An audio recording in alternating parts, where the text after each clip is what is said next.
Oi, eu sou Marli Silva, do canal Coexistindo Espiritualizando, e hoje nós vamos dar continuidade a Espumas Flutuantes, o livro de Castro Alves que nós estávamos lendo. Nós já lemos Hebreia, que foi o último poema, e antes, Quem dá aos pobres empresta a Deus. Então, hoje nós vamos ler mais dois poemas desse livro. Se der tempo, a gente lê 3. Porque Castro Alves é assim, a gente é muito atual, né? Ele está sempre se atualizando, mesmo quando as pessoas dizem, mas ele não está mais aqui, mas faz séculos que ele desencarnou, que ele morreu, que ele fez a passagem, mas os acontecimentos continuam. Então, assim, e espiritualmente, com certeza ele está emanando suas vibrações de luz para que haja outros Castro Alves, para que venha iluminar esse país, principalmente nesse momento que nós estamos precisando muito. Não só esse país, nosso país, né? O mundo está precisando. E eu fico feliz com esse aumento de pessoas com curiosidade, com vontade de ler poesia, porque a poesia abre horizontes, né? E nós estamos aqui para abrir nossos horizontes, alcançar outras metas, seguimos em frente e cumprimos a nossa tarefa, né? Aquilo para que nós somos destinados. Por que estamos aqui? Para quê? Na verdade, não é por quê, a pergunta seria para que estamos aqui? Será que é só para viver de oba-oba? Ou nós temos tarefas a cumprir, nós temos o próximo que a gente precisa enxergar como nosso, como fazendo parte da grande família humana, que nós fazemos, na verdade, parte da grande família humana.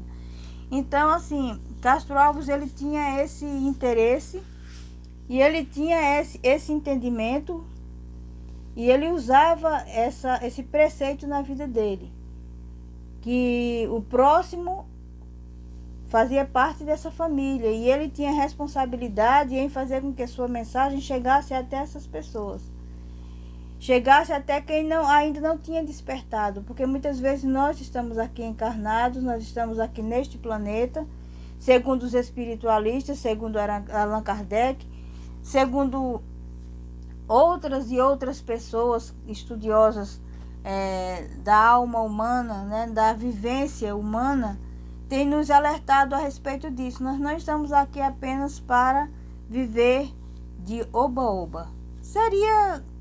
Não seria, para mim não seria interessante, porque eu não gosto.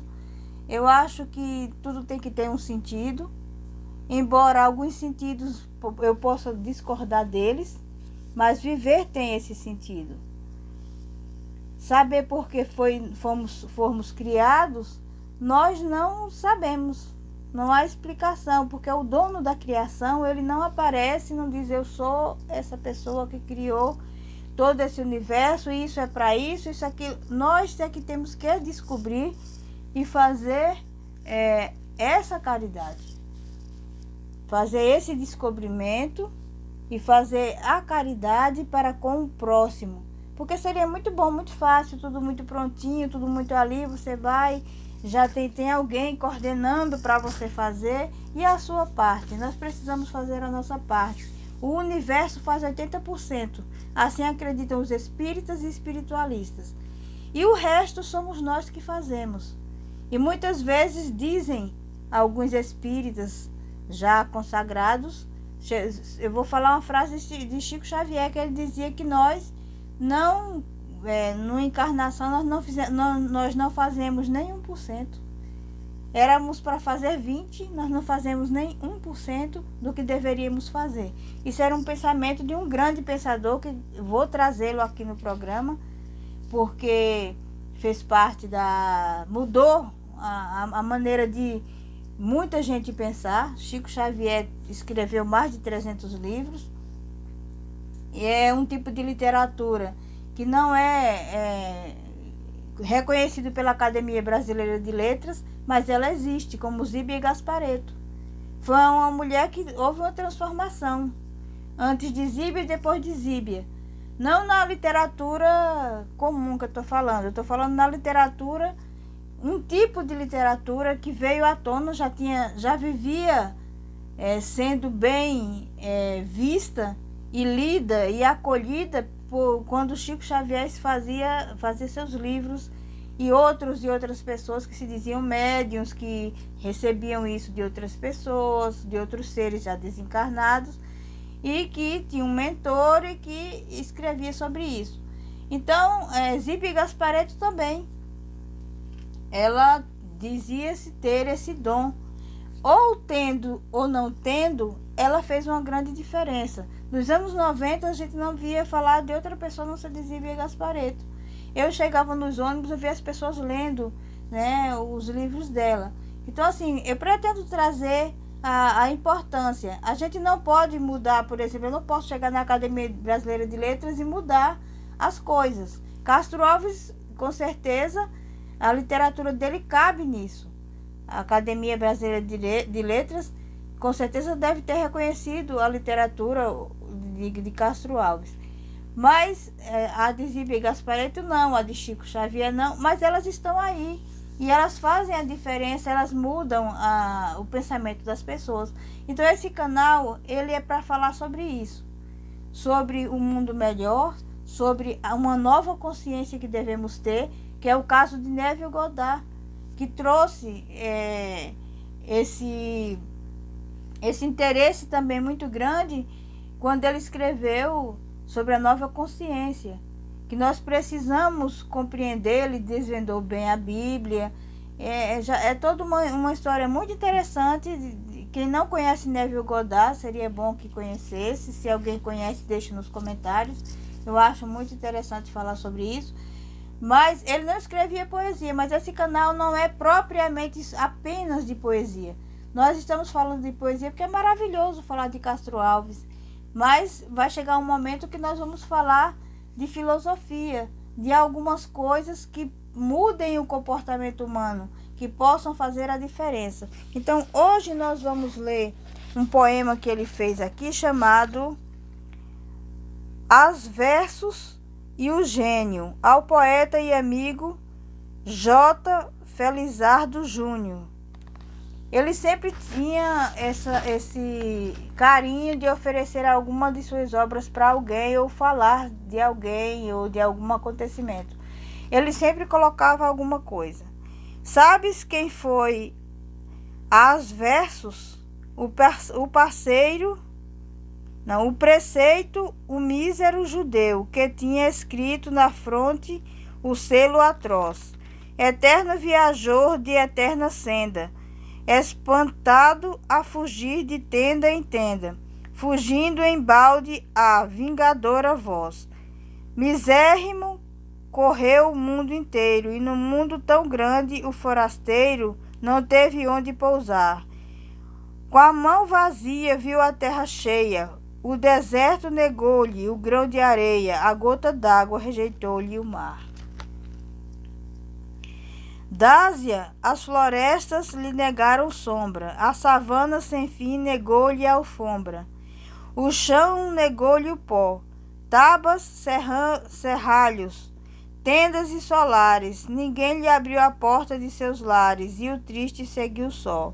Viu povos de 1000 climas, viu 1000 raças, e não pôde, entre tantas populaças, beijar uma só mão. Desde a Virgem do Norte de Sevilhas, desde a inglesa à crioula das Antilhas, não teve um coração.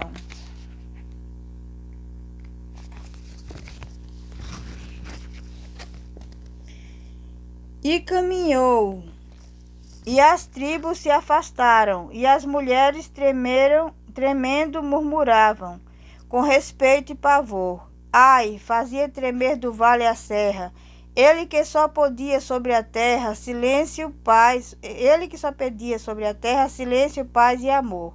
No entanto, à noite, se o hebreu passava, um murmúrio de inveja se elevava, desde a flor da campina ao colibri. Ele não morre, a multidão dizia, e o precito consigo respondia, ai, mas nunca vivi. O gênio é com as veros, solidário a marchar no itinerário, sem termo do existir, invejado a invejar os invejosos, vendo a sombra dos álamos frondosos e sempre a caminhar, sempre a seguir.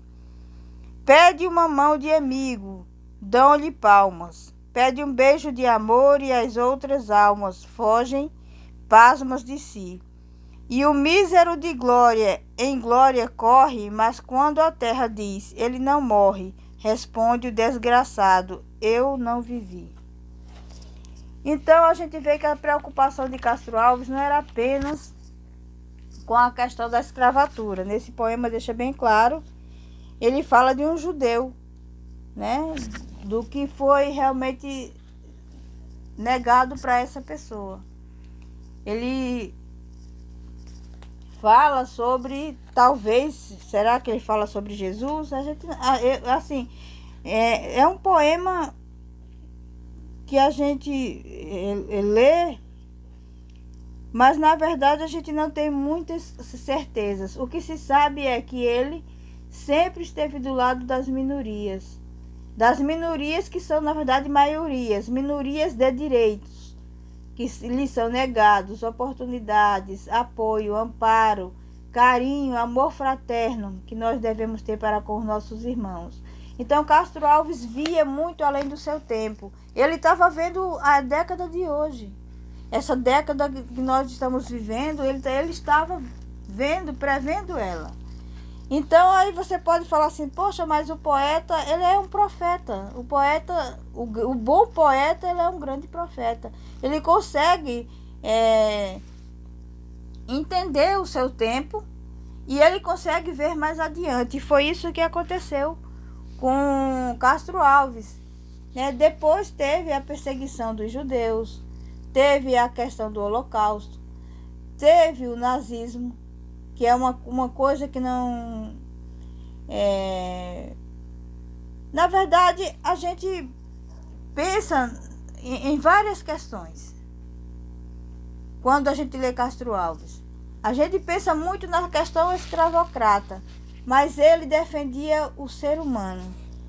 E isso é muito importante. Ele defendeu todas as pessoas que cruzaram seu caminho. E aquelas que ele viu passar, ele também defendeu. Então vamos a um outro poema chamado Mocidade e Morte. Eu já li esse poema aqui no canal quando eu falei sobre a biografia dele. Mas nós estamos tratando de espumas flutuantes. Então não importa, porque faz parte do livro. E esse foi o único livro que foi escrito em vida por Castro Alves. Então é um livro repleto de surpresas, tem uma revelação nesse livro, das vozes que ele trouxe para falar por elas. Isso é muito importante, isso é assim, até certo ponto muito cativante e muito profundo. Ele previu a década de hoje? Sim. Pelo que ele fala aqui, ele previu até do século passado. A questão do Holocausto, a questão da perseguição ao povo judeu. Ele conseguiu prever tudo isso. Só que assim, ele não se prendeu a uma causa. Diferentemente de Fernando Pessoa, que previu, se dizia médium, chegou a prever muitas e muitas coisas. Tem poemas de Fernando Pessoa que ele prevê até outras dimensões. No caso de Castro Alves, ele previa muita coisa do mundo em que nós, da 3D, do mundo que nós estamos vivendo. Fernando Pessoa já tinha essa visão de uma dimensão que não era essa. Seria uma outra, que ele chama de outro mundo, num poema. Eu não lembro bem o nome desse poema. Parece que é um poema Quando Eu Estiver Triste. Algo parecido com isso. Ele fala sobre esse novo mundo. Então ele já estava prevendo isso. Essa outra dimensão, que ele fala que as pessoas vão viver como crianças. Então assim, é muito interessante as questões dos poetas, né? Dos profetas poetas. Então a gente fala, quando fala de Castro Alves, fala com um amor tão grande, um orgulho por ele ser brasileiro, por ele ser nordestino, vim de uma terra, né, distante, vim para São Paulo, tentar a vida, continuar lutando pelos direitos, sofrer um atentado e mesmo assim ele não desistiu, lançou esse livro, esses Espumas Flutuantes. Então para a gente é algo assim muito gratificante ouvir falar de Castro Alves e ler seus poemas. Então, Mocidade e Morte, ele diz aqui: e perto avisto o porto, imenso, nebuloso e sempre noite, chamado eternidade, laurindo. Luciate Ogni, Spensa vai Quentrate, Dante. Deve ser alguma coisa que ele pegou em italiano, alguma coisa assim. Ele sempre escrevia, tem algumas frases dele que são em francês. Além dele usar também o português arcaico, aquele português antigo, aquele português que é difícil. Às vezes você me vê tentando decifrar, porque assim, há muito não ouvi aquelas palavras. Então Castro Alves merece um estudo, e olha que eu estudo ele desde a minha adolescência. Então, Mocidade e Morte, eu quero viver, beber perfumes na flor silvestre que embalsama os ares, ver minha alma adejar pelo infinito, qual branca vela na amplidão dos mares. No seio da mulher há tanto aroma, nos seus beijos de fogo há tanta vida. Árabe errante, vou dormir à tarde, à sombra fresca da palmeira erguida. Mas uma voz responde-me sombria: terás o sono sob a lágea fria? Morrer quando este mundo é um paraíso, e a alma um cisne de douradas plumas. Não, o seio da amante é um lago virgem. Quero boiar à tona das espumas. Vem, formosa mulher, camélia pálida, que banharam de pranto as alvoradas. Minha alma é a borboleta que espanja o pó das asas lúcidas douradas. E a mesma voz repete-me terrível, com gargalhar sarcástico impossível.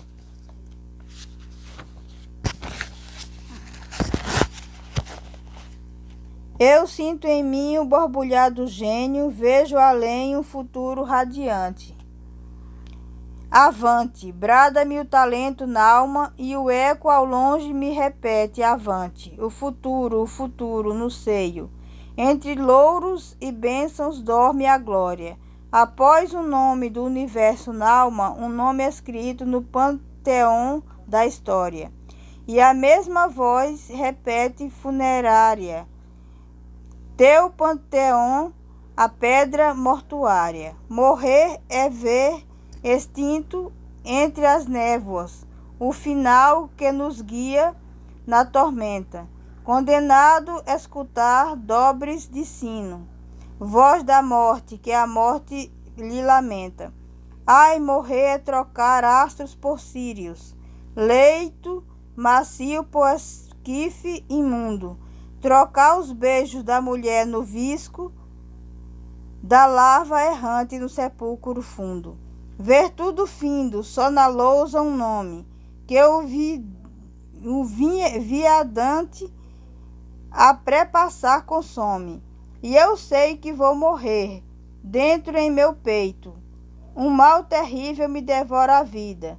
Triste as veros que no fim da estrada só tem por braços uma cruz erguida. Sou o cipreste quinda mesmo flórido, sombra de morte no ramal encerra. Vivo que vaga sobre o chão da morte, morto entre os vivos a vagar na terra. Do sepulcro, escutando o triste grito, sempre sempre brando-me maldito.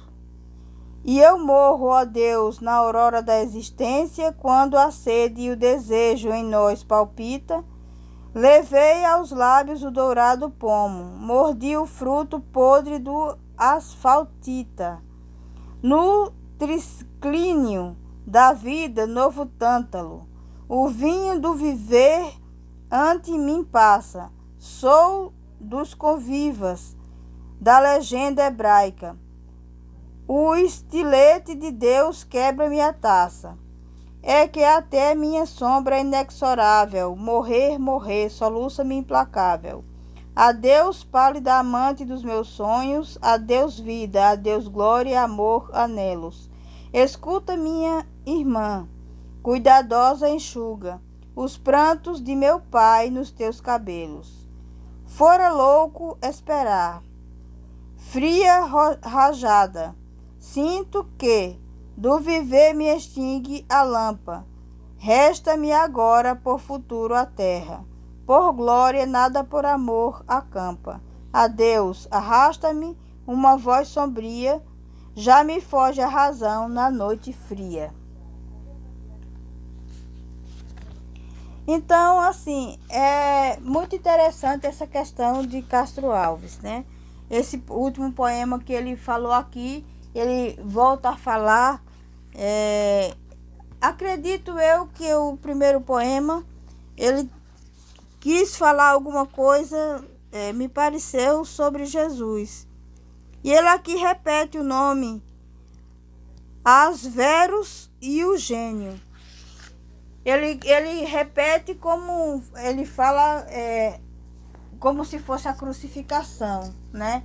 Porque na verdade nós estamos todos condenados a desencarnarmos, né? Nós temos isso como uma certeza e eu não posso dizer se como um alívio, porque estar aqui também não é muito fácil. É algo assim que nós procuramos, de todas as maneiras, fazer a nossa parte, mas não é fácil. Não é fácil estarmos aqui. Então, mas nós estamos falando de quê? Da espiritualização de Castro Alves. Que ele não falava apenas dos escravos, como muita gente fala, aquele poeta escravocrata que escrevia coisas sobre os escravos. Não, ele escrevia sobre o ser humano, ele escrevia sobre Deus, ele escrevia sobre a vida, ele escrevia sobre as injustiças, e ele era contra essas injustiças e essas questões que até hoje nós lutamos e devemos lutar contra essas situações. Devemos lutar sempre a favor do bem. E o que ele fez foi isso. Ele transformou sua poesia a favor do bem. Você pega um livro de Castro Alves, você tem uma aula de espiritualidade. Então, por isso que esse canal se chama Poesistindo, espiritualizando. Porque nós não somos um bolo de carne, temos este corpo, que é a nossa vestimenta, mas temos um espírito. E quando este corpo já não serve mais, nós somos convidados a sair dele e ir para algum lugar que nós ainda não sabemos. E esperamos sempre que seja um bom lugar. Ninguém espera que sair deste ambiente, dessa 3D, e ir para um lugar ruim. Mas nós devemos entender que Allan Kardec, a Bíblia também fala isso, outras religiões também falam, que a fé sem as obras ela é morta. Então não adianta ser a pessoa que tenha mais fé no mundo.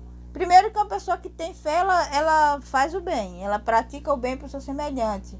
Ela vê quando ela está aborrecendo, ela vê quando ela está sendo demais, ela vê quando ela está explorando, ela vê que isso não é legal, que isso não é bacana, que nós temos que ter direitos iguais, que nós temos que amar as pessoas. Não necessariamente precisa você estar dentro da casa dessa pessoa. O sentimento, ele está dentro da gente, como Deus também está. Deus não habita em templo feito por mão de homens. Está lá em João. Nós é que somos esse templo. Então, para onde a gente vai, ele vai também. Quando nós saímos de um templo, de uma sinagoga, ele também sai. Então, Deus está conosco em todos os lugares.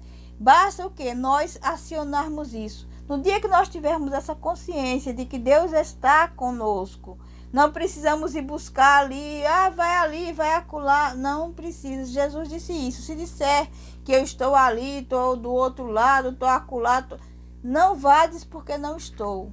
Por que ele disse isso? Porque está dentro de nós.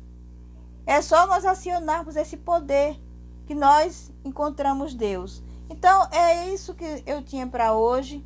Esses 2 poemas lindos de Castro Alves são poemas realistas, né? Nós um dia vamos passar pela morte física, mas nós vamos continuar vivos, porque a morte não existe. Então essa é uma esperança, isso é algo bom. Ele inclusive trazia essa esperança para a pessoa. Olha, nós vamos passar por essa situação, mas nós sabemos que a morte não existe.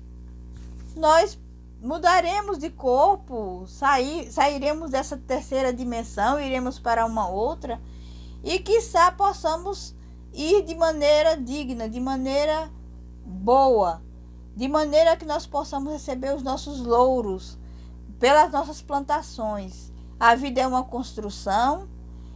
Nós, nessa construção, temos as nossas plantações também, fora essa construção da nossa vida, que a gente vai erguendo tijolo por tijolo dessa construção. E durante essa construção nós também semeamos coisas. E nós também plantamos essas coisas, e nós também colhemos aquilo que plantamos. Então é interessante que nós pensemos nisso. Então eu agradeço aos novos inscritos que estão chegando, sejam muito bem-vindos. Se você gosta de poesia, dê o seu like, participe do canal, comente, fale qual o autor que você gostaria que eu falasse, né? Recitasse algum poema desse autor. Enfim, nós somos gratos por termos um Castro Alves, por ele ser brasileiro, por ele ter falado o que ele falou, pelos poemas maravilhosos que ele nos trouxe. E temos o privilégio de hoje estarmos aqui, depois de tanto tempo que ele já não está mais nessa dimensão, nós podemos estar compartilhando do seu trabalho. Então, namastê, Castro Alves, e namastê a você que ficou até o final do vídeo. Dê o seu like, faça a sua inscrição e participe conosco. E até a próxima. Namastê.